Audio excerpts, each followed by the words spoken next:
आज का ये एपिसोड शुरू करने से पहले एक छोटी सी बात।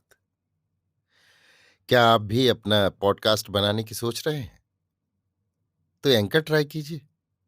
ये पॉडकास्ट बनाने का सबसे आसान तरीका है। नंबर 1, ये फ्री है। नंबर 2, इसमें कई सारे ऐसे टूल्स हैं जो आपको अपने फोन और कंप्यूटर पर रिकॉर्ड और एडिट करने की फैसिलिटी देते हैं। नंबर 3, आप अपने पॉडकास्ट को डिस्ट्रीब्यूट भी कर सकते हैं, जिससे इसे स्पॉटिफाई और दूसरे प्लेटफॉर्म पर सुना जा सके। तो डाउनलोड कीजिए फ्री एंकर ऐप या विजिट कीजिए anchor.fm पर अपना पॉडकास्ट स्टार्ट करने के लिए। ये तो थी एक छोटी सी जानकारी, और अब शुरू करते हैं एपिसोड का सिलसिला। तो आज के एपिसोड में लीजिए सुनिए सूर्यकांत त्रिपाठी निराला के लिखे उपन्यास अलका का भाग 21, मेरी यानी समीर गोस्वामी की आवाज में। अजित विजय की खोज में गांव पहुंचा। उसके आने की खबर से गांव में हलचल मच गई। पहले वाले स्वागत से इस स्वागत में फर्क था। तब लोगों की समझ में केवल स्वार्थ की सिद्धि सुराज का मूल मतलब था। अब वो भाव बदलकर स्वार्थ का बलिदान बन गया था। विजय को जेल होने के बाद लोगों की हृदय वाली आंखें खुलीं। उनके सामने स्वार्थ त्याग का सच्चा दृश्य आया। तब तक वैसे चरित्र के जो निर्दोष होकर तमाम दोषों को मौन नत दृष्टि से क्षमा कर फिर जग कर अपने भीतर के अंधेरे को दूर करने के लिए प्रयत्न पर होने को आत्मा में प्रोत्साहन देता हुआ कारावास वर्ण कर लेता है, गांव वालों में कल्पना करने की भी शक्ति न थी। बुधुआ तथा और लोग उसके विरुद्ध गवाही देकर जब लौटे, तब जमींदार तथा गांव वालों की तरफ लज्जा से देख भी न सके। न जाने कहाँ के प्रायश्चित का भार उनके सर पर लद गया। सब सोचने लगे, यदि हमें सजा हो जाती। कौन से पाप हमारे पहले के थे जो हम सजा के नाम से इतना घबराए कि हमें ईश्वर के न्याय का भी ध्यान न रहा, और अपने एक सच्चे हितकारी देवता जैसे मनुष्य महात्मा के खिलाफ गवाही दे आए। केवल इस पश्चाताप से ही इति न हुई, अपनी अक्ल के रस्से से हर गांव के जमींदार बोझ की तरह कसकर सबको बांधने लगे। जितना रुपया बाकी था ब्याज और दर ब्याज समेत बुरे तरीके से वसूल करने लगे। पुलिस उनके साथ थी। अदालत में उनकी वही चित्रगुप्त का खाता था, जिसमें अन्याय कभी लिखा नहीं जा सकता था। फिर सब असामियों के उस लिखी रकम के नीचे निशान अंगूठा लगा हुआ था। 10 की जगह 25 लिखा है। इसकी जांच की असामियों को तमीज न थी। डिग्रियां हुई, माल नीलाम किया गया, हली भूसा आदि रकम सिवा तिगुनी ली गई। किसान हैरान हो गए। जब मुसीबत पर मुसीबतें टूटने लगीं, कोई उपाय बचने का न रहा, और सबने देखा कि जब जरूरत पड़ती है बैल की तरह जमींदार के हल में नह दिए जाते हैं, तब लोगों की समझ में आया जेल जाना इससे बहुत अच्छा था। सोचा, स्वामी जी ने जो अदालत तक गिरफ्तार होकर जाने की सलाह दी थी बहुत ठीक थी। मुमकिन हाकिम हमारी दशा पर ध्यान देता। विजय से सहयोग करने वाले जितने आदमी आसपास के गांवों में मुख्य थे, सब के सब परेशान कर दिए गए। अब आगे कभी सर उठाने की हिम्मत न रहे। इस सूत्र की प्रचलित प्रथा के अनुसार लड़के कुछ पढ़ गए थे। चिट्ठी लिखने की तमीज रखने वाले वहां के हर गांव में किसानों के कुछ कुछ लड़के तैयार हो चुके थे। वे खेतों ऊसरों और बाग में काम करते, ढोर चराते और खेलते हुए बड़ी सहानुभूति से अपने मित्रों में मिलकर स्वामी जी की याद करते। जेल होने के साल भर तक वे लोग स्वामी जी के लिए दिन गिनते रहे। वो कहाँ किस जेल में है किसी को पता न था। पता लगाया जा सकता है, मालूम न था। स्वामी जी की आशा में 1 साल पूरा हो गया। जब वो 1 महीने 2 महीने 3-4 महीने कई महीने तक न आए, तब बालक उदास हो हताश हो एक दूसरे से कहने लगे, अब स्वामी जी हमारे यहां न आएंगे। वीरन पासी भी इस समय जेल में है। कृपानाथ ने शराब बनाते हुए उसे पकड़वा दिया है। जो मास्टर लोग पढ़ाते थे वे भी अब तक नहीं लौटे। कोई कानपुर में खोचा लगाता है, कोई कलकत्ते में बनियान और रूमालों की फेरी करता है, कोई किसी ऑफिस का चिट्ठी रसा हो गया है। अजित को सब हाल मालूम हुए। विजय को सजा हो गई थी, इसीलिए उसके स्वामी जी के नाम वाले पत्र वापस हो जाते थे। अब वो छूट चुका होगा, पर मालूम नहीं कहाँ है। संभव है उसे ढूंढकर ना पाकर कोई दूसरा रास्ता पकड़ा हो। गांव वालों की हालत तथा विजय पर विचार करते हुए रात भर उसकी आंख न लगी। स्वामी जी के मित्र आए हुए हैं सुनकर गांव के लड़कों ने आकर घेर लिया और अपने स्वामी जी से फिर मिलने के लिए अबाध आग्रह करने लगे। मिला देने की बार बार प्रार्थना करने लगे। विश्वास देते रहे कि अब वे स्वामी जी का पूरा साथ देंगे, क्योंकि अब वे निरे बच्चे नहीं हैं।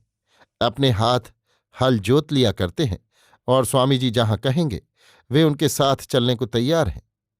बड़े कष्ट से आंसुओं को रोके हुए अजित सुनता रहा।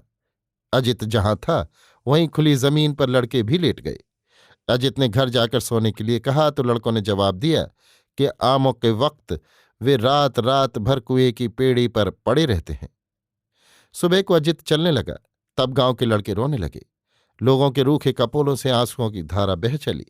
लोगों ने कहा, महाराज, हम लोग मूर्ख हैं, गंवार हैं। हमने अपने स्वार्थ का विचार किया, ऐसे महात्मा को सजा करा दी। पर वो मिले तो हम लोगों की कर जोड़ दंडवत कहिएगा और कहिएगा कि मूर्खों को माफ कर आप ही उन्हें राह सुझा सकते हैं। आप अपनी दया दिखाने से मुंह न फेरें, नहीं तो उन मरे हुओं का कोई भी सहारा न रहेगा। लोग अपनी अपनी बात, खासतौर से बुधवा आदि गवाह जो थे, कहते जाते थे और रोते जाते थे। सामने खलिहान मिला। पटवारी लाला मातेश्वरी प्रसाद बैठे हुए पैदावार लिख रहे थे। जमींदार के सिपाही भी थे। लोग नहीं डरे। बुधुआ ने कहा, अब हम तुरुक से भुरुक न बनेंगे, बिगड़ चुका जहां तक हमें बिगड़ना था। एक लड़के ने कहा, वो गृद्धराज देख रहे हैं। लड़के पटवारी को गृद्धराज कहते हैं।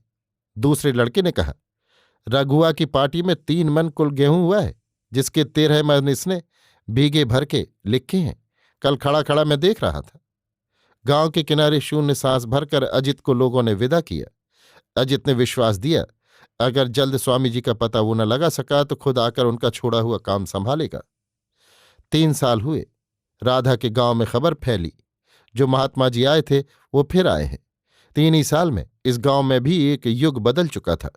स्वामी जी के भक्तों में बहुत से स्वर्ग सिधार चुके थे, जो पुराने बड़े बूढ़े थे। नवीनों में सनातन धर्म पर बहुत सी घटनाओं के कारण विश्वास सुदृढ़ हो रहा था। नई सुनी घटनाओं में पुत्र वाली कई थी, जो स्वामी जी के प्रसाद के कारण फलवती हुई, ऐसी प्रसिद्धि पा चुकी थी। स्त्रियां कहती थीं, भभूत देने को क्षण भर भी पूरा नहीं हुआ कि बच्चा पेट में आया।